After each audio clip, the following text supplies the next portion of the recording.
गांव भुड़वा में वीर बाबा चौहरमल जी का जयंती मना रहे हैं। पूरे गांव की सहयोग से, पूरे गांव के राय सम्मति से सभी घर घर के सभी लोग जुट के आज हम भुड़वा के मैदान में वीर बाबा चौहरमल की जयंती मना रहे हैं। इनकी जयंती पूरे देश में, खास करके बिहार में और उत्तर भारत के कई क्षेत्रों में इनका प्रचार प्रसार हो चुका है। बहुत पुराने हैं हमारे बाबा वीर बाबा चौहरमल, उनकी आज जयंती है। और वैसे आज हनुमान जी का भी जयंती है, भगवान हनुमान जी का। आज कितना खुशनसीब है, पूर्णिमा, चैत पूर्णिमा का दिन है, महान पवित्र दिन है। और आज ही के दिन हमारे बाबा का अवतार हुआ था। ये बिहार के मोकामा के रहने वाले थे। ये राजा परिवार के थे। 7 डेवढ़ी का घर हुआ करता था, वैसा घर किसी का नहीं था।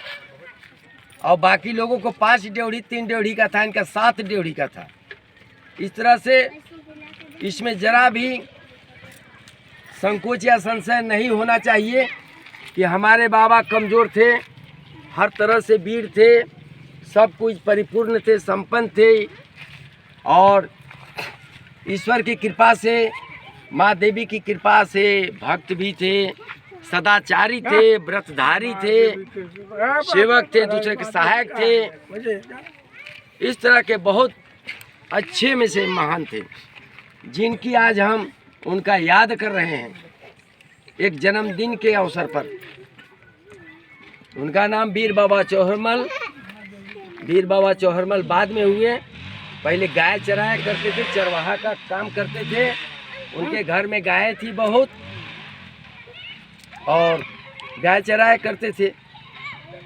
जब इनको गाय को जो है, जैसे गांव में कई एक जाति के लोग रहते हैं, तो उसी से किसी से हो जाता है कभी कभी मतभेद, मनमुटा, तो उनका गाय को ये कर देता था लोग ना, या खेती उती चरा दिया, उसमें लड़ाई हो जाता था। तो उसी तरह से एक भूमियार भाई थे, वो बगल में रहते थे। हालांकि उनसे कहानी में, इनकी कहानी में बताया जाता है कि उनका परिवार बड़ी इनसे मिला जुला रहता था, बराबर मिला जुला रहता था, प्रेम से रहते थे उन लोग एक मोहल्ला में। लेकिन क्या नियति का क्या था, प्रकृति का, ईश्वर का, कि एक गांव में रहते हुए भी वहाँ का लड़की, जिसको कहते हैं रेशमा, वो भी घरे की संपन्न थी, सुखी थी, सुंदर थी, अच्छी थी। और ये भी सुंदर थे, वीर थे, कोई कमी नहीं थी। तो वो बराबर चाहती थी कि हम इन्हीं के साथ अपना जीवन यापन करें, जिंदगी बिताएं। तो बहुत कोशिश करती थी, बहुत प्रेरित करती थी कि हम आप ही से शादी करेंगे, हम आप ही को हम वरण करते हैं पति के रूप में। लेकिन ये कहे कि ये कतई नहीं हो सकता है, ये कैसे होगा? ये गांव में रहते हैं, आप धर्म की बहन हैं, हम लोग भाई बहन की तरह गांव में रहते हैं, और ये तरह की बात कैसे अब होने लगी? ये विचार आगे कैसे गया? तो बहुत ग्लानि की बात है। ये गांव में रह के ऐसा नहीं होता है। और ख़ास करके अपना जात भी हो, जात जात में शादी होती है। धर्म का पारिवारिक संबंध जो होता है अपने जात में होता है, दूसरी जात में नहीं होता है। हमारा धर्म, हमारा समाज, हमारा कहीं से उसका माने अति नहीं मिलता है उसका, कि दूसरी जात में जाति का अति करना है।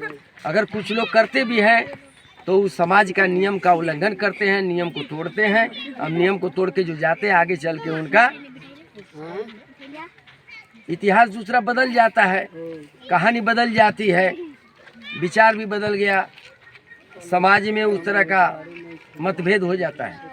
इस तरह से हम लोग के तो इनको कहे कि ऐसा कभी नहीं हो सकता, अब कभी नहीं किए।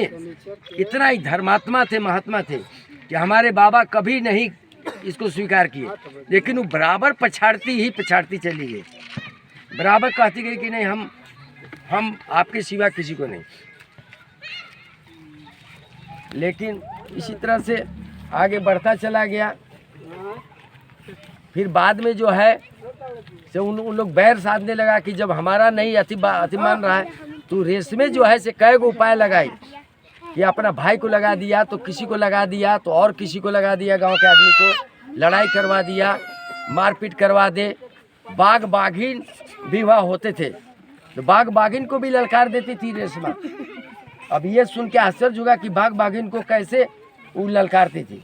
बाघ बाघिन को ललकार के एक बार मैंने बराबर इनको गाय को बाघ से खिवा देती थी, तो बाघ बाघिन को भी अकेले तलवार से मारते थे, उनको कोई साथ नहीं देता था और साथी की जरूरतें नहीं थी। ऐसे बाबा हमारे थे कि तलवार उनको देवी जी माँ देवी दी थी, उनको भक्ति पर खुश होके जाओ तुम्हारा भला हो गया तलवार से, अकेले तुम जो है तो तुम्हारा एगो अलग इतिहास बनेगा।